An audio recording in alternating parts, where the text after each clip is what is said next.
Welcome to We Question and Learn. We're celebrating our 18th year here on the air at WQLN Public Media. WQLN NPR, as our moniker indicates, we are an affiliate of NPR. And this is We Question and Learn on WQLN and on NPR One, and also about a half dozen other podcast venues. Today we're recording a very special interview with Michael E. Hill. Michael is the president of the Chautauqua Institution. Welcome to the program. Oh gosh, it's so good to be back. It's one of my favorite things to do every year is to get a chance to talk with you and your listeners about what's going on here at Chautauqua. Well, we're centered in Erie, and you have a lot of affiliations and good friends here, as you know, so they're anxious to hear what you have to say, and we're certainly interested to hear about what your plans are and some of the things that are going to happen this summer at the Chautauqua Institution. I was emailed a wonderful, I'm going to say this outright, an impressive report, the annual status report on what's called 150 Forward. And I wondered if we could start off this interview with the key points to it. And you've put a lot of thought into this, and I'm going to let you frame it first, if you would, for us. Sure. Well, thanks for taking the time to look through it. It is a comprehensive report, and it's a pledge we made when we adopted our strategic plan in 2018, and it is called 150 Forward, which is an acknowledgement of what will be Chautauqua's 150th birthday in 2024.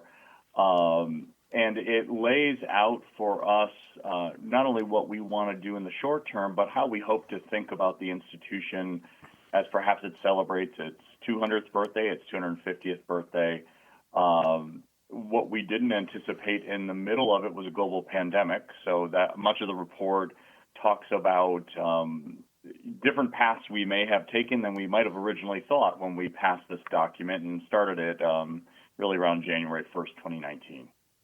A lot of work went into it, but you've managed to distill most of it into 4 key points. And if I could go through each of these and ask you one at a time about each one of these, I would be grateful if you could give your outline on how that point came to be and your thoughts on it. And the first thing is to optimize the summer assembly. And we know how traditional that has been for 150 years. It's always been a good experience, but I think you're thinking about making it better. Yeah, so that part of our strategic plan really maybe more than any other is where we saw some incredible innovation over the past year. So when that part of our strategic plan was written, as you noted, it was taking the purest manifestation of our mission, this thing that we have done for nearing 150 years, and asking questions about how to make it better, how to draw even more acclaimed talent, people from further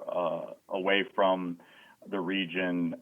And then when COVID hit, what the report reflects on is that if you think about the first full year of COVID, we went entirely online in a new digital set of properties that we created in 9 weeks. And then last year was taking a giant step back toward what most would know of Chautauqua if they've come for a long time. But the report reflects on, we couldn't open a number of our buildings because of COVID restrictions. We weren't exactly certain how people would gather. The Delta variant kicked up in the middle of that season, so we went from being unmasked to remasked to figuring out how to have young people here who couldn't be vaccinated. But the silver lining in all of that is I think we did some of our best work and we learned some incredible lessons about how not to be so wed to what we've done every year that we miss a chance to do something thrilling and new. And the report reflects a lot of that, whether it was new eateries we opened up. We put up a steel performance pavilion in a couple of weeks that did opera and theater. We found different ways to be with one another in community when we couldn't run the traditional Chautauqua, and which leads us to really being excited for, and I know we'll talk about this later, but for 2022, which will feel as much like, I don't want to say normal because I don't think anything is normal anymore, but will feel like what most would think of Chautauqua in the summer as we look at this year. This is Tom Pysz. This is We Question and Learn on WQLN NPR. And we're talking with Michael E. Hill, president of the Chautauqua Institution. And we're in the midst of a list here. At least we started a list here talking about what your thoughts and what the institution's thoughts are moving forward. And one of the things that I've heard you say prior is that Chautauqua should be a 365-day of the year experience. It's not just the summer anymore. There's so much value. There's so much to do that I keep hearing that you're thinking about going year round to some degree. Yeah, that's absolutely correct. And I think one of the things that the past 2 years did was propel us in that journey. So while the report you are referencing was really the last year in review, if I could go back 2 years, when we went entirely online, one of the things that people had said, and it was and is true, was Chautauqua has never shut down. For the Great Depression, the Spanish flu, major fires and economic issues on our grounds and with the organization. And this had the potential to be the first time to really take us, if you'll excuse the pun, offline. And 2 years ago, when we created what we call CHQ Assembly, which is our digital expression, we did something. I mean, almost everyone went online, but most people went on Facebook or Zoom. We created, in essence, a digital, what viewers might think of as a digital television studio that connected to all of the major apps, Roku, Apple TV, those types of things. And we ran an entire summer of lectures and performances and preachers online. And the byproduct of that, which was the launch of year-round programming and engagement, was that not only did we get the people that would normally come to Chautauqua who had no other choice if they wanted to participate in a Chautauqua experience, but we picked up viewers in 50 countries, more than a little bit more than 40% of the folks that signed up that first year, best we can tell, were new to Chautauqua, so they were having a new experience. And it started an online program adventure that we run now. So we're doing original programmatic content every month. We also used it last year, not knowing what it would look like during COVID and wanting to keep that audience who hadn't come to our Western New York location. And people loved it, and it grew. And so that's been exciting. We've also expanded with partnerships, doing things at the National Press Club in partnership with Baylor University and other universities. And so we're getting to that place of a year-round engagement, not only here on our grounds. We had 2 dance companies with us, including Dance Theater of Harlem, who spent all of April with us. We're starting to use our buildings and facilities more year-round. Wynton Marsalis was with us in October. And so you're seeing the institution claim that year-round space much more robustly, and I think we could have even thought possible when we launched the strategic plan. For folks that are not familiar, the number of lectures, morning lectures, for example, at least 40 every summer. Am I close? That's right. Yeah, so 40 in what we call the Chautauqua Lecture Series, another 40 in the Interfaith Series, and that doesn't count the hundreds of performances in theater, opera, music, symphony, our schools, and then the organizations that populate the grounds here that run their own programs that we don't curate but are a robust part of our summer. It's amazing. It's an amazing accomplishment for the number of years you've done that. Thoughts on the upcoming season? Let's just jump off this strategic plan, so to speak, for a half a second. Yeah. You're in, and this probably will fit into your summer assembly and subsequent thoughts. What's going to happen this summer? What are your thoughts? What are your plans? And how are your normal? Are you going to convene with your normal activities? We are, and for folks who may have come to the institution grounds for programming in years past, it will feel, God willing, like a very typical Chautauqua summer. And I say that even as I look at our own season calendar. One of the things I love, as you know, we're organized by theme weeks. So each week of our 9 weeks is a different thesis, a different reflection.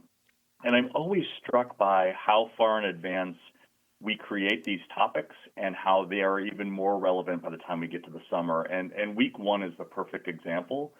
In week 1, we're asking the question, what should be America's role in the world and what's America's global conscience? You juxtapose that against week 5, the ethical foundations of a fully functioning democracy.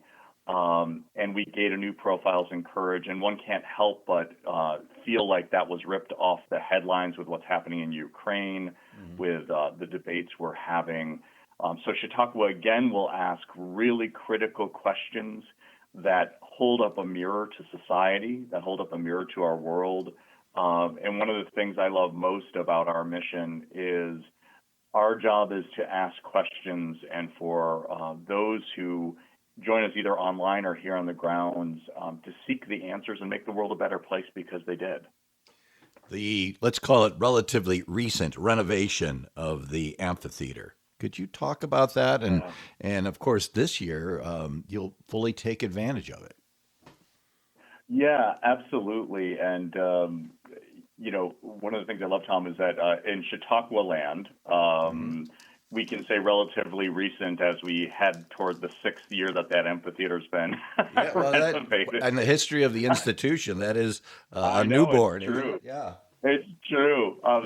So for your listeners who may not recall this saga, and this was the first year of my presidency, my predecessor and the leaders around him, Tom Becker, a good friend of mine, spent the great portion of the last part of his presidency raising the funds to overhaul and recreate and renovate and rejuvenate perhaps the most important gathering space we have, the Chautauqua Amphitheater, which seats about 4,000 people, really recreating the exact look and feel of the historic structure in the front, but adding tremendous capabilities in a new back of house space for hospitality, for digital engagement. We've spent the last several years really amplifying the digital capabilities. So what we're able to show and transmit from the amphitheater now is just, it's tremendous, really. And the great blessing of the amphitheater is while none of us believe COVID is gone, it's an outdoor space. And so It allows us to gather more safely no matter what may come our way. And again, I hope we're in the waning days, but history would tell me that hope is not one I should put a ton of money in. Well, what's interesting is that when people talk about amphitheaters, the first thing they do is think of enclosed spaces and glass walls, et cetera. But boy, what an opportunity this actually turned into relative to compensating for COVID and still having wonderful events and great speakers. It was a blessing in disguise, maintaining that original format to the building, I think. Yeah, absolutely. And, it last summer was so moving because for so many speakers and preachers and artists, it was the first time since the beginning of the pandemic that many of them had spoken or preached or played in front of a live audience. And the design of the amphitheater really allowed that to happen.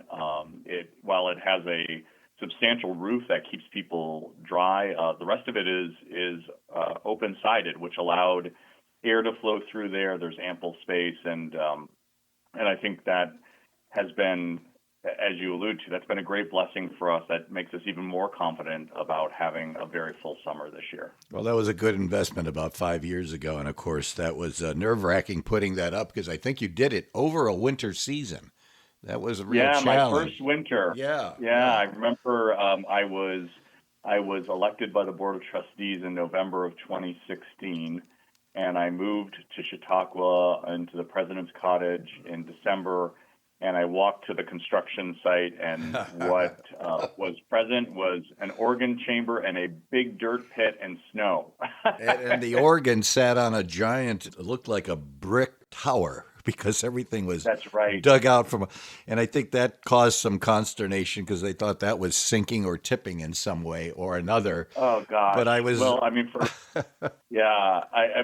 all of the folks that debated whether the old structure needed to come down or not, I'll never forget. I had been appointed, but hadn't begun my tenure yet, and I watched on what was called the AMP Cam, the beginning of what was supposed to be a multi-day dismantling of the old structure. And when they disconnected a steel beam from the organ chamber, it's not an exaggeration to say pretty much the whole thing just fell down. It's scary. So we were Scary. Yeah. fortunate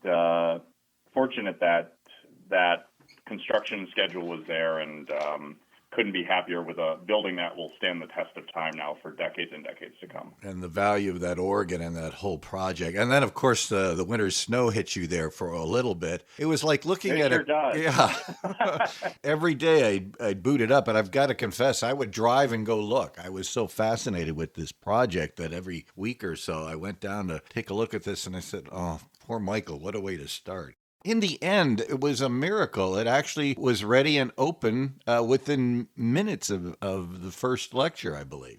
Yeah, well, so you are accurately recalling that saga.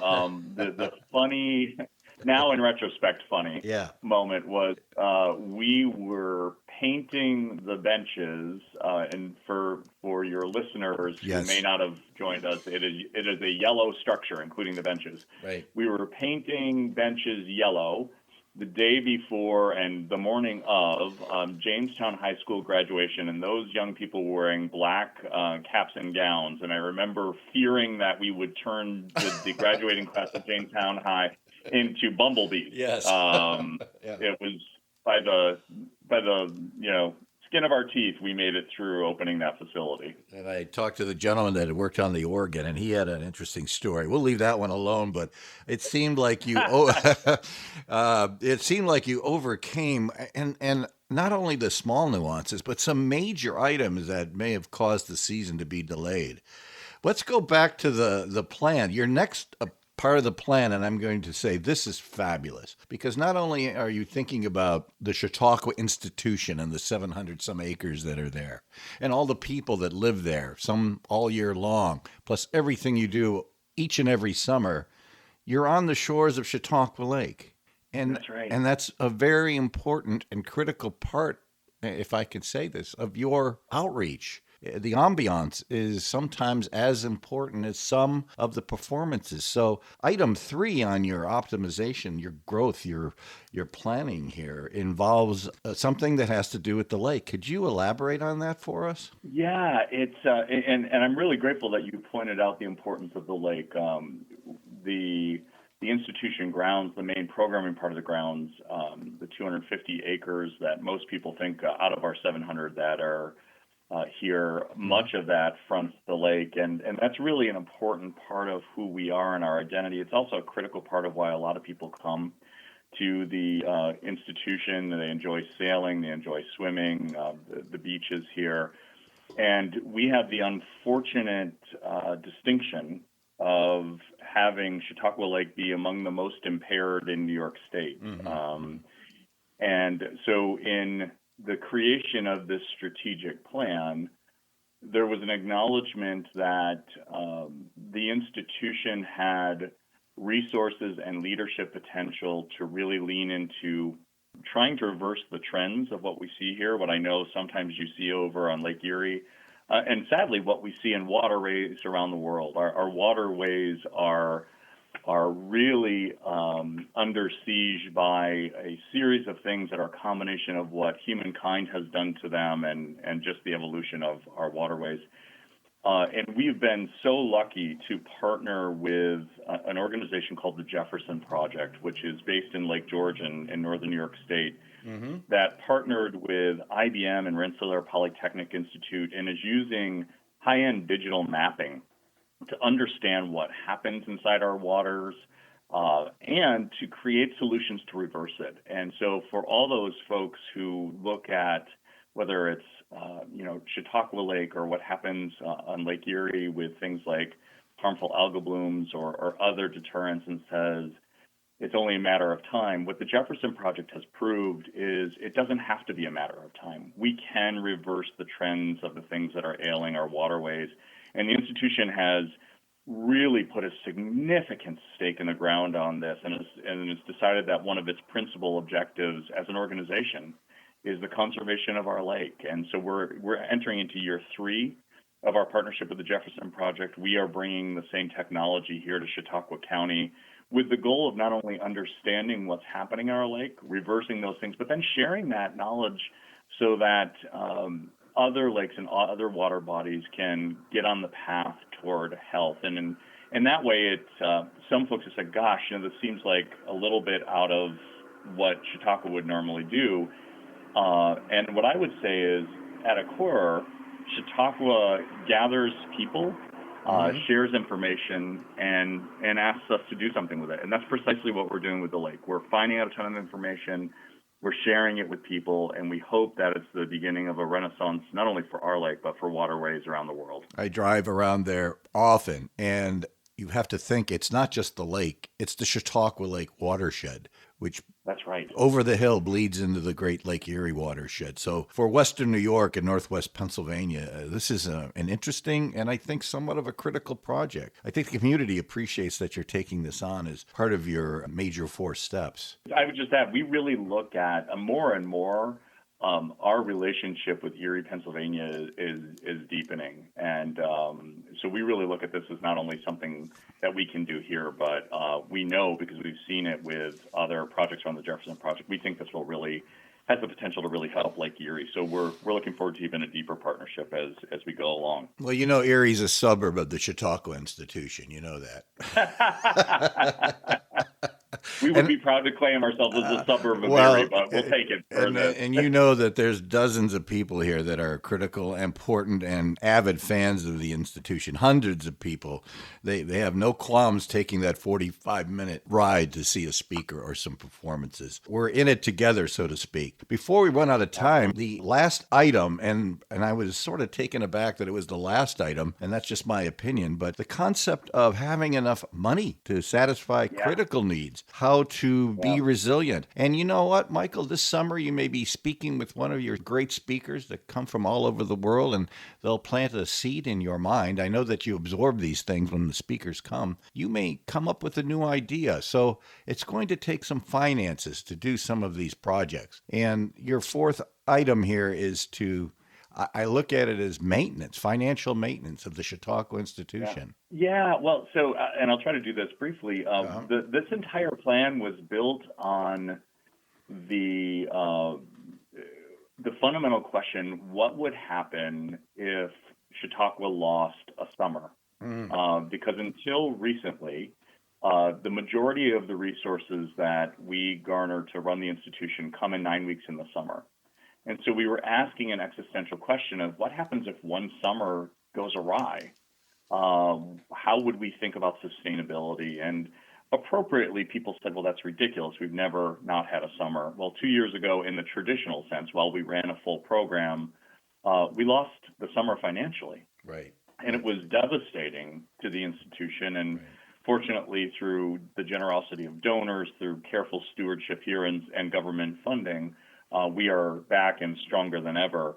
But this plan is predicated on making sure that we could have a series of bad summers and still be strong. Now, that's the negative side. The positive side of this is we really believe that the institution has a lot more to do in the world and has a lot more to contribute. And so we're also growing out from philanthropy to earned revenue, a much more robust business plan that allows Chautauqua and its mission to be a force in the world. And as you noted earlier in this interview, we no longer believe being a force in the world for 9 weeks is enough. It's 365 days. And so we are, as we look toward our 150th birthday in 2024 and beyond, we are beyond planting the seeds at this point. We're starting to see the sprouts in our fields of the beginning of a much larger presence for this institution that will ensure that whoever's sitting in our respective chairs in another 150 years are having this conversation. And you're looking at the next couple of years, next 3 to 5 years. What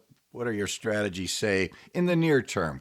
Well, we talked about 5 years being yesterday just a moment ago.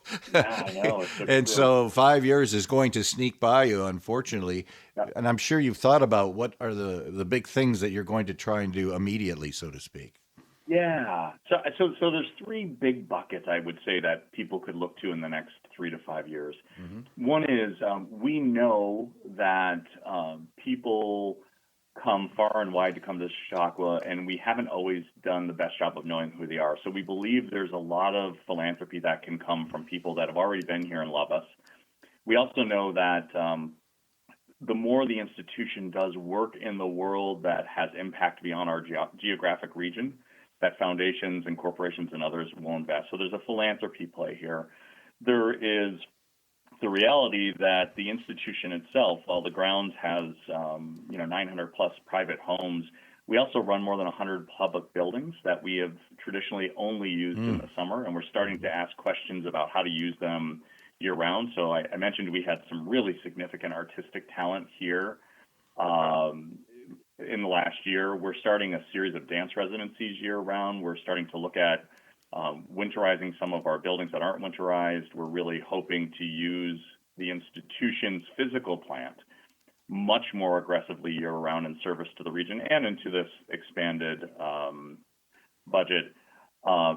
And lastly, I would say the work that we are doing online and in other cities, we believe will garner not only paid support in the traditional sense, ticket buying people, that we can grow out our digital presence and a subscription base, but that we can also prove to funders, not only in the United States, but abroad, that there are special things happening here.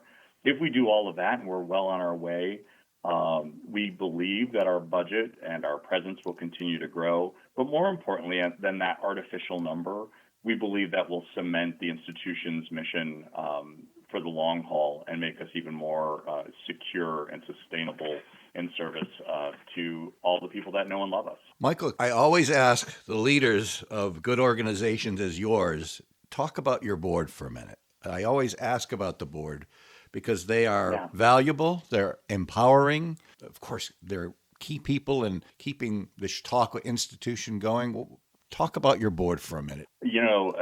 In so many ways, I'm grateful for that question because our board of trustees, when I think about how hard they normally work, but in particular the last 2 years, while the decisions here were tough and a lot of people have given people like me who sit in these chairs credit, this board met weekly, often.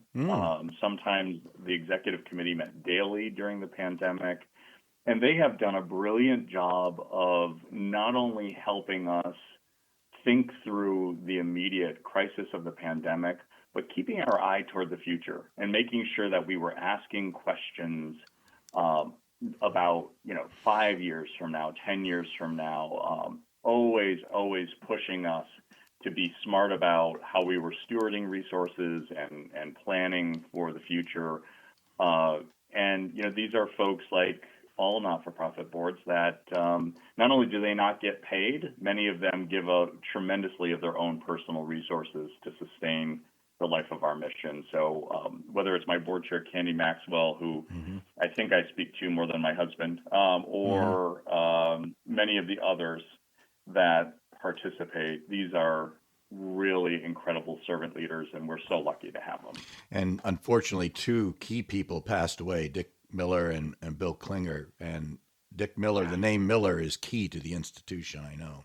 It is, Dick in the lineage of our founder, and, who, gosh, we could fill up 7 programs with the legacy of what Dick Miller did to not only make sure that Chautauqua survived some other scary moments in its life, but thrive. And the same with Bill Klinger, who, represented Pennsylvania in the House of Representatives, was a board chair here, and for me, a real quiet muse who early in my presidency and up until his death always shared pearls of wisdom that helped me see things in ways that I might not have otherwise. And the institution is significantly poorer because those two men are no longer with us in body, and of definitely course, in spirit. Bill Klinger was out of Warren, and of course, right. The dotted lines go back to Buffalo and, of course, Erie and Warren, Jamestown. This is a key center to this quadrant of the country. Michael Hill, thank you very much for taking the time out of your busy day. I know the season's around the bend here, and I hope we can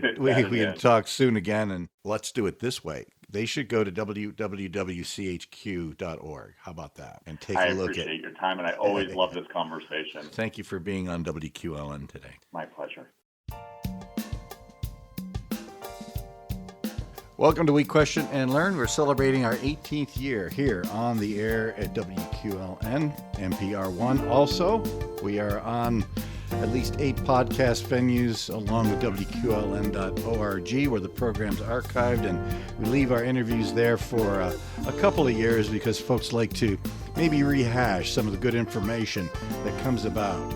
Today, very special guest, particularly in my mind, it's been a while since he's been here, Dr. Ralph Ford, who is the Chancellor of Penn State Erie, the Behrend College.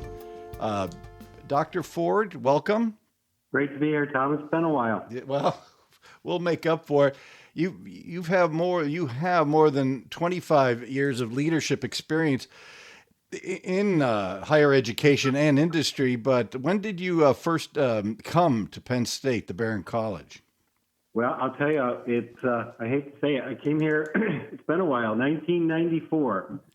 Time flies, So right? Yeah. By doing my math, we're getting close to, it was the summer of 1994, so close to 28 years. What was your itinerary back then? What were you responsible for? Well, back then I was, a young faculty member starting out as an assistant professor. And I was moving here from Tucson, Arizona. I was finishing up my doctoral work at the University of Arizona. And I'd worked at IBM before that, but also the other maybe interesting thing that I remember about that is, I was married at that time, but my wife, Melanie, was at the same time going to California because she had a job out there and I had one here. So for a while, she worked out there before she came to Erie. Anyways, we ended up staying here for the long term. And you had a stint at IBM, is that correct?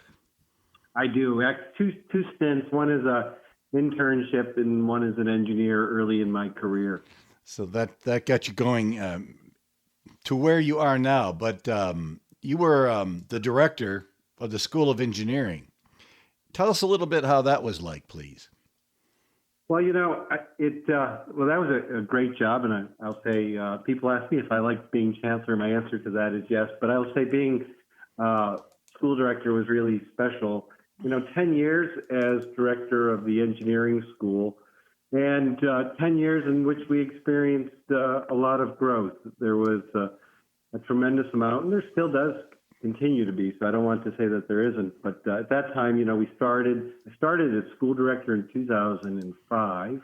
Mm-hmm. And at that point, we were moving into what we now call the Burke Research and Economic Development Center. Mm-hmm. So my first big task, or the first big task of the team, was to figure out how to move us from one end of campus to the other, which particularly for an engineering school, mm-hmm. with a lot of expensive, large, delicate equipment, but that's long ago. And then that just ushered in a period of tremendous growth for both our engineering and business schools. So those are great days. I remember them very fondly. They're not that far in the rearview mirror. Well, as I look around at different campuses, and I'm fortunate enough to travel to a few, the big thing to me, and what's impressive to me, is Knowledge Park. I think a lot of people may be envious of that whole project. Can you outline how Knowledge Park got started, your involvement, and who's living there, so to speak, now? I'd be happy to. So if you go back to the history of Knowledge Park, it started in 1998, and I think you have to give a tremendous amount of credit to the people who had great foresight. And one was here on campus. The campus leader was, as you knew Dr. Bob Light, who passed mm-hmm. away a few years ago after he retired. That was his baby, and he and the director of the chamber, not the chamber, but the Greater Erie Economic Development Corporation at that time, Bob Plain was his name. I didn't know Bob Plain, but I still hear all these great things about him. So it was their brainchild together to start it. And, when it started, it was very modest. I mean, we have 100 acres, and we started with one conference center and one building, and we had probably 2 tenants. So then it grew pretty rapidly for the first 5 to 10 years, and then slowed down, and then started to grow again back around 2005, 2010. So, to get to your point, I started to get greatly involved, in around 2008, 2009. And myself and others saw this great potential of how do we keep connecting that with the businesses that are here in Erie, bring new ones here. Most importantly, to our mission of teaching our students and research with our faculty. So that's really how that whole idea of thinking about the university as an open laboratory, we use that term, came about. And to cut to the chase, I mean, as of right now, we've got, I don't know what the number is exactly, but let's say 250,000 square feet, I think is the approximate number under roof. We've got a variety of companies and organizations, over 20. When we're not in the pandemic and people are showing up to work, 500-600 people come there every day as their work home. And the big exciting news, of course, is that Truck Light Corporation is moving their corporate headquarters there, and they're in process right now. The construction is moving along very, very nicely, so we expect them to be in there in the next couple of months. Every time I have a guest come to Erie, I take them, of course, to the peninsula, but what's more fun is running the loops around the buildings at Knowledge Park and letting folks know that Erie really is a great place for economic and technology development. I don't think you'll debate me on that. But let's talk about your career at Penn State, the Behrend College. We're talking with Dr. Ralph Ford. Big plans for the upcoming year or two. What's on your agenda? Well, we have a lot going on. If you were to drive to campus right now, one of the things that you would see right in the center of campus is Erie Hall, which was iconic. That was the gymnasium that was built in 1952. Looked like a barn. It was built to match the architecture here on campus, particularly the historic core. Anyways, it's 72 years old. That building was well beyond its lifetime. Yeah. So a new Erie that was raised earlier this academic year, and right now the new building is rising out of the ground. The steel is being put up. You can see the steel girders being assembled each and every day. So it's fun to watch, and we're going to have what I found is one of these Erie traditions, a topping off ceremony here in the next several weeks, and that's where we celebrate the last beam that goes on. And it's really important, that building, for our students. I haven't even talked about what's going in there. But our students will sign the last beam. Our student leaders have an opportunity to put their signatures on there.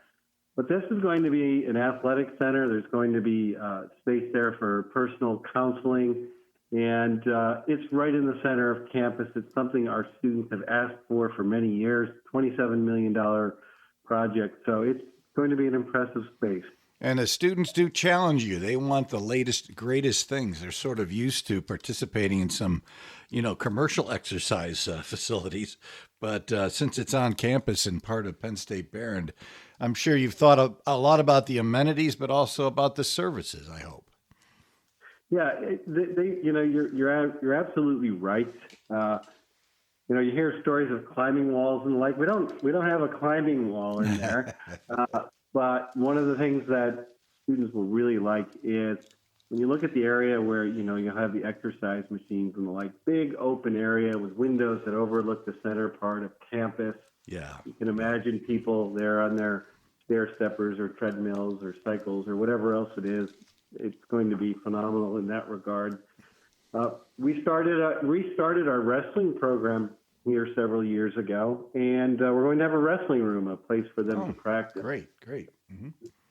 Some, nice new locker rooms for our baseball and softball teams, and they're not too far away. So, of course, basketball courts, all sorts of activities going on there, and it's going to be a great space.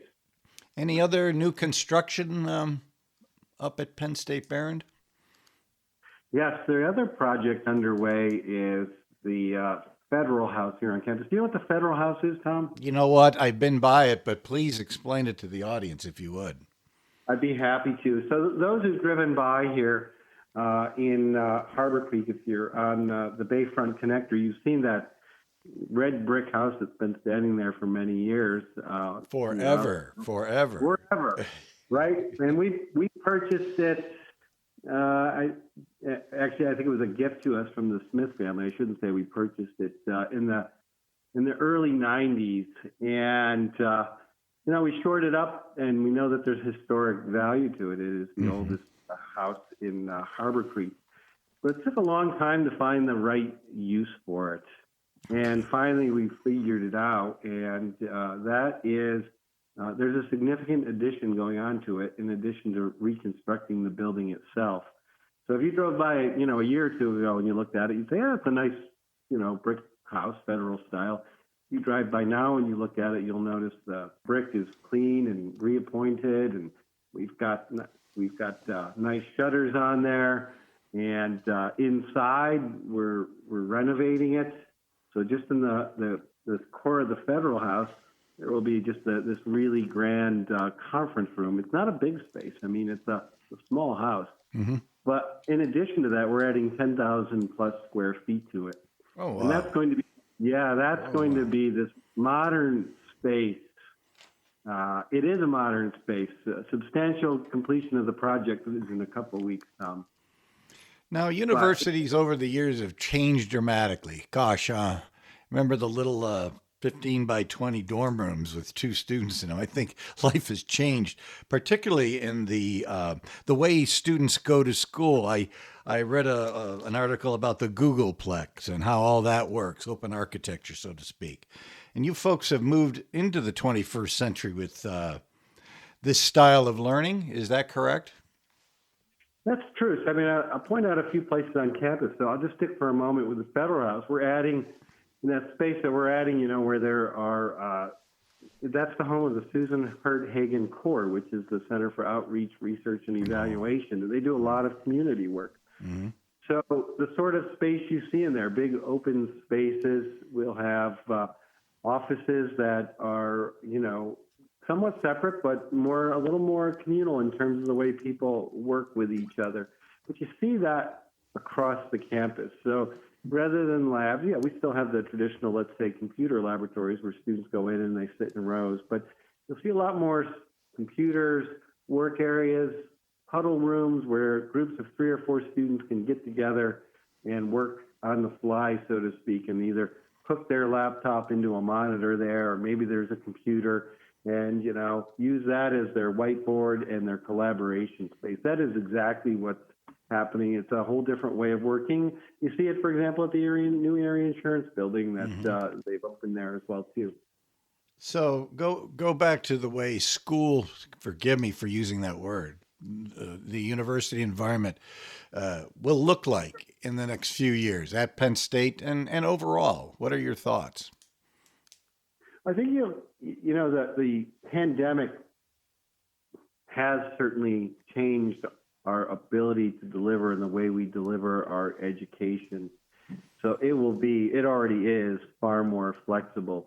I mean, you go back to just under 2 years ago, it's almost 2 years ago to the date, we all figured out we had to pack up and go home. Well, we had to transition from teaching largely in the classroom to teaching largely remote. And we were actually in good shape to do that, relatively speaking. I won't say it was painless or easy, but because we have this large world campus presence. Now that in a teaching mode style by itself only goes so far. You have to, particularly with this group of students that are younger, you have to see them face to face. We are a residential campus. So as we've come back, we can talk about that too, but as we've come back, what we find is it's far more flexible. So let's say a faculty member may be slated to teach, 3 hours a week face to face, but they may find it more easy to teach 2 in a traditional format and have 1 in some sort of digital format. So I think we'll be far more efficient with our space. A lot of the focus at universities now is instead of building new space is to take old space and renovate it. That's an efficient thing to do. Limits your footprint, or like what we did with Erie Hall. If the building has reached the end of its lifetime, take it down and put up a new one there. You still will see new construction, don't get me wrong, but there is a large emphasis, at least in Penn State University, of saying we've got a significant stock of buildings. We need to make sure we reinvest in what we have. I listened to your public service announcements, and there's many things going on at Penn State, but one of the things, and forgive me for labeling it this way, it's open architecture classroom, but meaning you're adding business and industry, you're mixing business and industry, integrating them with the students and vice versa. Maybe that's not relatively new, but you folks have created some of that. How would you describe that? A way of learning, a way of learning. That's correct, Tom. I'll just correct you on one thing, though. Not open architecture, which is a style of architecture. This is what we call open laboratory learning. Okay, thank you. Call Open Lab for short. And you've got a range of opportunities for students to learn, and I'll say more than quote, I'll simplify it, the traditional textbook or lecture-based way, right, from project-based learning and laboratories. The idea of the open laboratory takes that a little bit further, and it says to us that if we know our students are, after they leave, they're going out into the world. It doesn't matter if they get a job or they're going to graduate school or whatever their career path may look like. So the idea behind the open laboratory is what we've seen here, what we've been able to do over the years, is find experiences for our students where they work on a project, and this is key, with an external constituent before they graduate. You take a senior project in any major, engineering or science, and maybe they're working with, let's say, Lord Corporation, and they sponsor that. That's the idea behind the open laboratory. But then you might think, well, geez, that's only for business and engineering. And our business school does this to a great level. So does engineering. But so can our other schools as well, too. We have a very active, you haven't seen this one yet. You'll have to get up here someday, Tom. We've got a new virtual reality lab that we built in Knowledge Park, and we've got some very active faculty members. For example, they're working with the Hagen History Center on bringing history to life through virtual reality. And when our faculty and our students are working on something like that, and they're showing, for example, how Oliver Hazard Perry was, working through the battles and the like, and you can experience some of that, that's open laboratory learning. If we're working on a project with a traditional company, that's open laboratory learning. When Truck Light comes to and moves into, I'll use them because they're a recent example. Truck Light's in Knowledge Park, and our students are up there working with them and with on a class project. That's open lab learning. I'll give you one more example. Hero BX moved their biodiesel research laboratory into Knowledge Park a few years ago, and our students are working side by side on cutting edge problems and trying to figure out the best feedstocks for biodiesel. That's a real problem, and the future of biodiesel, where they're trying to find the usage for it, is in airplanes, and there are a lot of challenges because of the cold temperature and the like that you don't have when you're here on the ground. I've read a couple articles that some airlines are already using that technology. So you folks are on the cutting edge. What does it take? What's the procedure to keeping up with things? You partner with industry? Do you go out and survey potential employers of your students? It sounds to me, and you can correct me if I'm wrong, you're actually helping your students redesign their career ahead of time, or redesign their outcome, or they're actually fitting the need of what the world will be like, not just to get a job, but to participate in business, industry, and education in the next 4 or 5 years.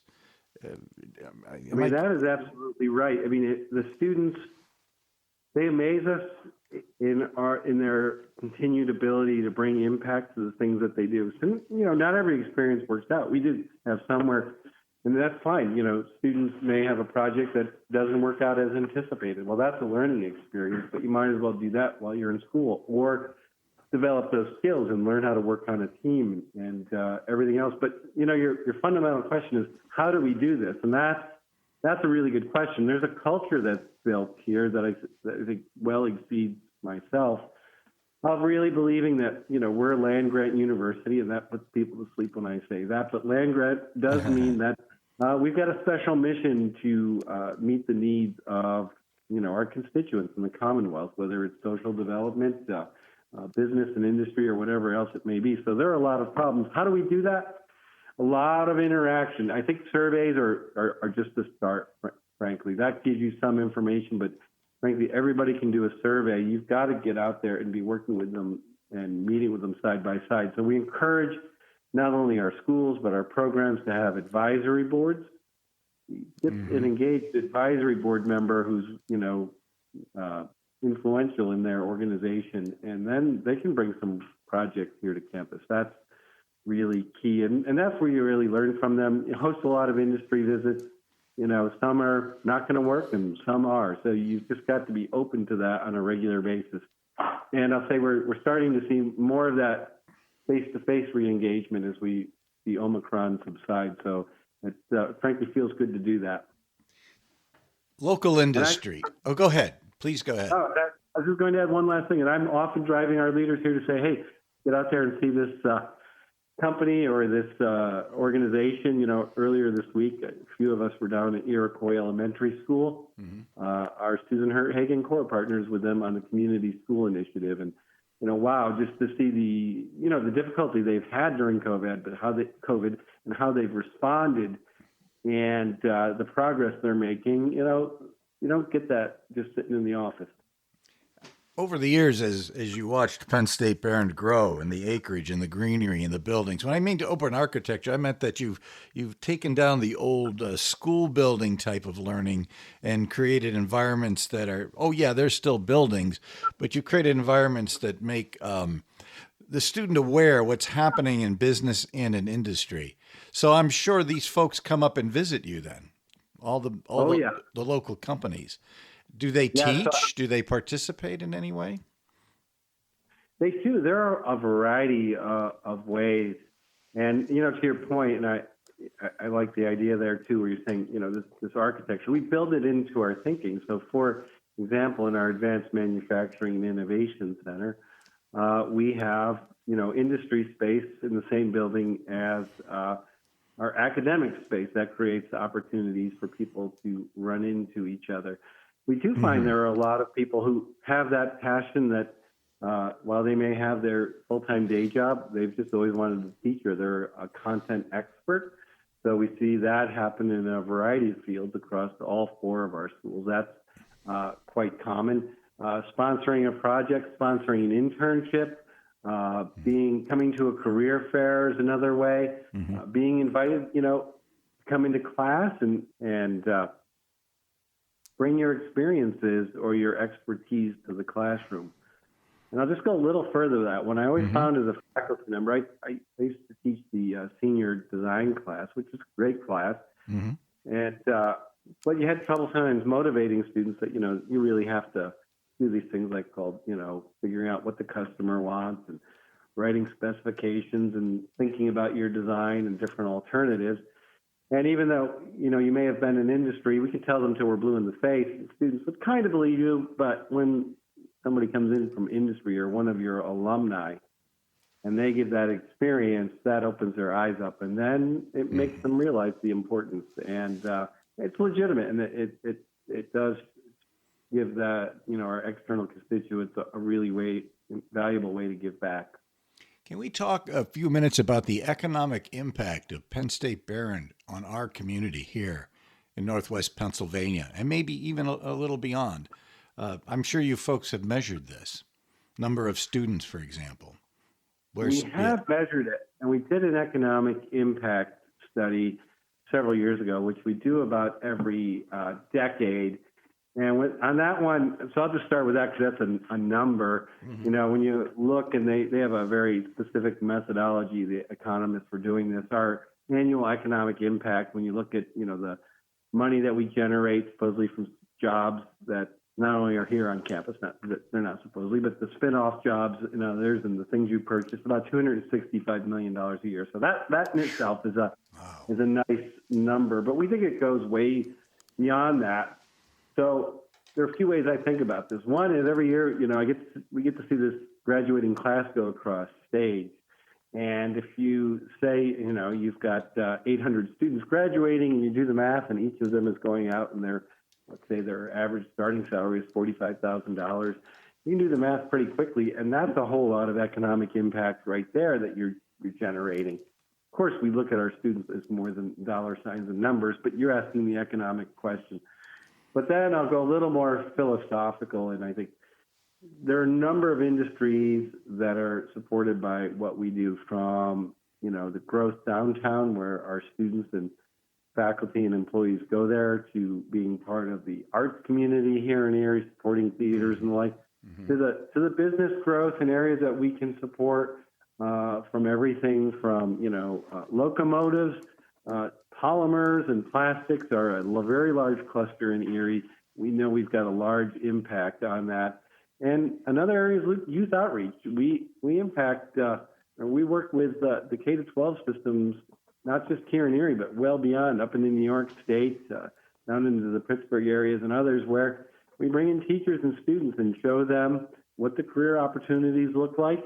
We particularly try to help them to bring science, technology, engineering, math, arts into their classrooms and give them the tools to do that. That number astounds me. I'm going to tell you what it is.